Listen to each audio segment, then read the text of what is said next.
Hello, and welcome to another installment of Mr. 50mm, reminiscing about the past he never had.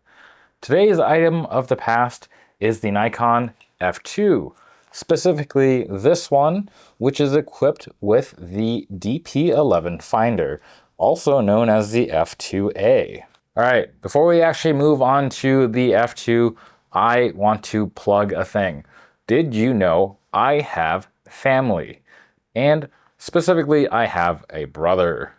He's actually very good at the photo takey and video shooty, and he recently decided to start his own YouTube channel.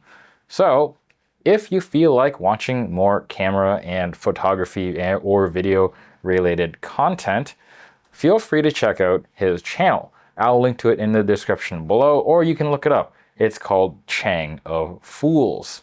Back to the Nikon F2. For a little bit of context, I've had this F2 for more than a decade, and it was actually gifted to me by my uncle. He was the original owner, and he bought it from the land of the rising sun. New! So that was a while ago.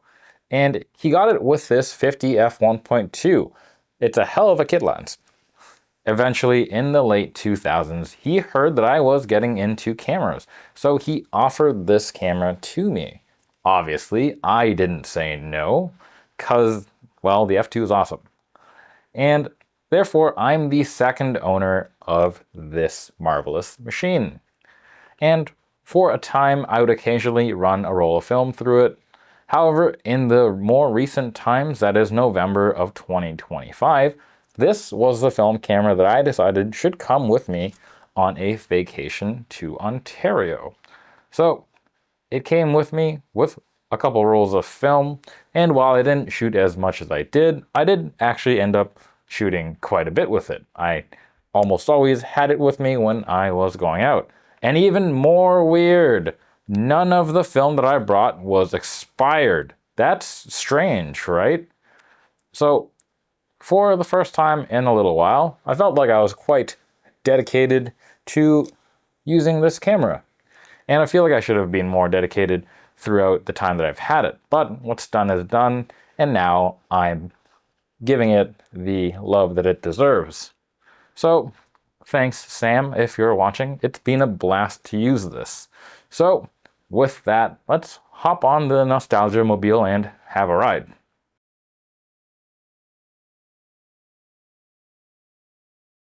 So what is the Nikon F2? Obviously, this is it. It is a 35mm Pro Film SLR released by Nikon.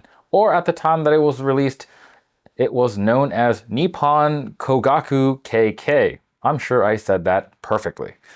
And it was released on September of 1971. And it had a production run all the way up till 1980. So that's a good chunk of time. 9 years. I did that math all by myself in my head. So, the F2 featured the Nikon F mount, obviously. The camera is an all-metal construction, and it's fully mechanically controlled. So at its core, it doesn't require any batteries to function, save for any attachments requiring batteries for their specific functions. The F2 featured a shutter range of 1 second to 1/2000th of a second, and it has bulb and time modes. Every mode is a shutter mode. It also can flash sync at up to 1/80th of a second, and actually, if you use the self-timer, you can actually set exposures between 2 and 10 seconds in T mode, which is pretty neat. As you can see, this F2 is the black version. There's also a chrome trim one, and I don't have that one. The F2 featured a pretty high degree of modularity, allowing users to pick and choose between different meters, finder arrangements, and as I said, I'm currently sporting the DP11, but I also have the top-down DW2 6x magnifying finder. At any rate, the camera also featured things like swappable focusing screens, different film back modules, different drive modules. But with this meter, the DP11, my F2 comes in at around roughly 850 grams without a lens. And fun fact, this was the last all-mechanical SLR, or pro-level SLR from Nikon. Now, the F2, despite not needing batteries to function, it does incorporate a battery compartment for two LR44s for powering meters that require power.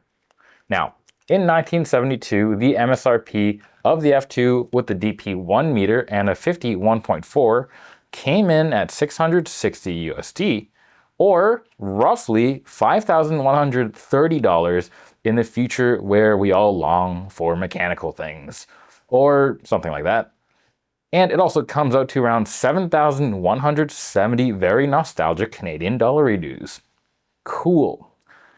Anyways, if you want a full history on the Nikon F2 and its variations, feel free to have a look at Nikon's own Camera Chronicles webpage, or the Nikon F2 Camera Wiki entry. I'll link to both of those in the description below.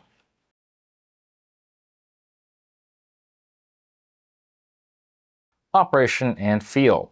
Before we dive into this one, I'm probably going to say we're not going to cover every little thing about this camera.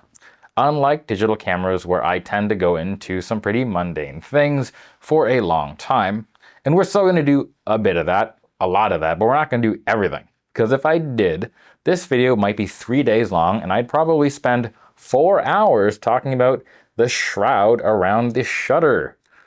It's an interlock. It's pretty cool, but alas, I will not spend hours on it. So I'm instead going to talk about what I think are the highlights. This camera feels solid. Many cameras of this generation do, so that's not super surprising. For me though, the F2 feels like this. It feels like the saying, they don't make them like this anymore. It's not a particularly big camera in my configuration, but things feel dense. The levers, buttons, they all have mechanical linkages, and that gives them a certain tactility, and that amplifies the experience. So if you've ever pressed the aperture button on a modern camera, you know it's just a little dinky button, and you press it, the aperture closes. If you do that on the F2, it's this one right here. Oh, sorry. Is it? Ah, I have it on the stop down mode. Let me just, boop, there you go, it's off. So if you press the aperture stop down button here, you can feel there's linkages and things moving. And if you don't press it all the way down, it will not close all the way down. So there isn't a solenoid that clicks. It's your finger giving you direct control, directly manipulating the aperture lever. And it does make things feel a bit different. Similarly, when you wind the shutter, oh, I already have it wound. Or if you press the shutter, it has a snap to it. It's a bunch of little things that come together and demonstrate this sentiment that they don't make them like this anymore. And I really like that. The F2 is also a camera that I think, for the most part, you could pick up this camera never having seen the manual, never having read up on it, and you can probably almost entirely find your way around the camera. This is probably even more true if you are using one of the finders on the camera that don't have a metered, or that don't support automatic metering. Let me explain. What this camera technically lacks in modern ergonomics, like grippages, it has something else.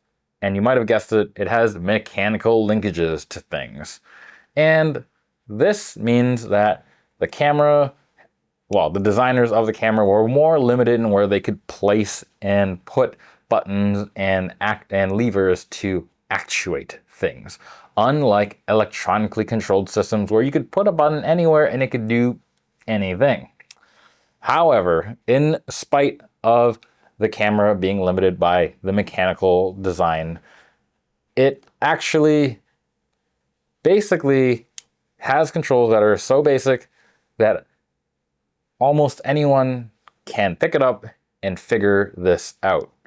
Part of that obviously is going to be the fact that when you kind of see an old camera, you can kind of guess at what things do based on what you kind of intuitively already know or have seen on media about film cameras. Most people see this and they know you want to crank it over. They can see the button and know I need to press it to do a picture takey. But if you have a look at it, there are no screens, there are no lights, there are no LCDs. That's a screen. Just levers, knobs, and mechanically linked button. The aperture has no auto mode, but when you look down, you can instantly see I can just turn this and I can set the aperture. With the finders that have a meter on them, you can see that on the top here, you have a position to set your film speed. And on mine, on the 11 DP, you can get from 6 to 6400. That's a hell of a range. Additionally, when you do see it, you'll probably try to turn it and you realize, no, if you turn that, that adjusts the thing on the bottom. So you might think, I can manipulate this somehow and adjust that. So you pull up and look, now you can change your film speeds. Easy peasy. And since you already fiddled with it, you might have already then figured, if I want to manipulate shutter speeds, twist the dial, and now you're changing your shutter speed. And again, since this is a fully mechanical camera, you immediately can get that you have an advanced lever. Give it a tug, advance the frame, cock the shutter. It's extraordinarily satisfying. And now that it's cocked, if the shutter button housing is in the middle in the unmarked position, that's the default unlocked position. So you can then look through the finder, focus up, take a shot. You might have noticed I skipped a tiny step, one step. Now that is checking the exposure. On the DP11 meter, there is a matchstick type meter. And if you aren't aware of how this camera works, it's actually kind of easy to forget to meter your scene. And that is because the film advance lever, this here, also activates the meter, but only when this lever is partially out and you can see the red dot over there. When it's closed, the meter is off. So if you forget and you wind your film and you let go, it might close itself and your meter will be off when you look through the finder. So hopefully if you just remember that, you can wind it back up a tiny bit and it'll come on. Now, this is an interesting way to do it and I kind of get it, but I'll be honest, it took me a little longer than I care to admit to reacclimate to the way this camera worked. But as I said, I get it. This was made in the past and half-press technology wasn't yet perfect. Using the meter is also very straightforward. Once you turn it on and realize that you have it on, you can look through the finder and you'll see the meter in the bottom right of the finder. However, you can also see it here. And basically what you have is this being projected through the finder. And the layout is very intuitive. You can figure it out just by looking through or looking at the meter. The plus indicates overexposure, the minus indicates under, and the cutout in the middle is exactly where you want the needle to be. And unlike LED-based metering systems, it's not instant when you change your settings. You'll see the metering stick move and you'll need to wait a little bit for it to settle before you can really get a good idea of where your exposure is. But it's still a fairly intuitive, really easy to use system. And I found that, at least on my copy, the images that came out of this metering system were generally pretty well exposed, and as long as you had an idea of how the system worked, you can predictably get a good idea of whether or not your scene will expose properly or not. Now, the meter I have is, again, the DP11, and it is a center-weighted exposure bias metering system. So there's a 12mm circle that you can see through the finder, and that's where the majority of the exposure is being biased towards. Now, another fun thing about this finder is that it was made to couple with, at the time, brand new fangled AI lenses. So it has a coupling lever for that, and that is right there. That there couples with your AI glass. But what it doesn't have is the rod type coupler for pre-AI lenses. So you can only use those if you use it in stop-down metering. But you also have to remember that you need to retract this arm, here, otherwise you risk damaging the metering arm, which is not good. And really, all you do is you can jam your fingernail in there and push that arm up and it'll lock away. And when you want it back, you press this. There we go. And your arm pops back down. Fun fact, the only modern DSLR / modern Nikon camera that also natively supports pre-AI glass is this camera here. And it will meter with the glass on, also in stop-down mode. So good stuff. Back to the DP11. I like this finder. This camera, even though it's fairly old, it projects quite a lot of info through the finder. You got shutter speed on your right, you have aperture projected on your left, and you have the meter in between those two, more on the right side. So a surprisingly chunky amount of information. And obviously on mine, I have mine with a split prism for the focusy bits. And so that's quite nice. And what it means is that with all that info right at your finder, you can make adjustments pretty rapidly on the fly and see how they affect your meter right there. Good times. When shooting my F2, I mainly use this finder. As I said, I have that 6x top-down magnified one, but I'm going to be honest, I bought that more out of curiosity than anything. But when I normally go out with this thing, I like having a meter on board more than top-down shooty. So one thing that was kind of funny was that when I picked this camera up after all that time, I actually forgot how to take this finder off. So I actually had to look that up and read it in the manual. So obviously when you look at this camera, you can see there's a lever here, and you probably associate that with popping the finder off. And so did I. And it's true, it is. But there's also a body element that you gotta take into account. There's a little button right there, and it is got a little shroud, and it's kind of, I guess, intentionally made to be a bit hard to press. But you press that, you press this lever down, you put your thumb and you press where that little button was, and bam, that comes right out. Easy peasy finger squeezy. Now, when you want to put this thing back on, it's also similarly fairly easy. It's actually easier because you just drop it in place and you listen for 2 snaps. The first one just happened, and here's the second. And now you're good to go. Super nice.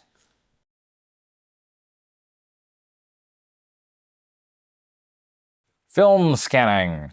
Before we move on to the sample gallery, I wanted to briefly go over the rolls that we'll be having a look at. We're going to be looking at the Kodak Gold 200 and a roll of Aurora 400. And again, these films were not expired, which is weird for me. So yes, you'll be looking at actual fresh film scans. And all the film was scanned using a DSLR, the Canon 5 DSLR with a 100mm f2.8 macro using a 3D printed film holder and backlit using a small aperture panel light. Pretty simple setup. I like it. One day I'm gonna have to actually do a video on camera scanning because I'm not gonna lie. It's real good, it's really convenient, and I feel kind of dumb with all my film scanners there. My Plus Tech, my Minolta Damage, dual scan something rather, my Nikon Cool Scan. It's a lot of scanners, and I could have just used my 5 DSLR. It's really good. All right, well, I'll show you how good. Let's have a look at the photos.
Recommendation and conclusion.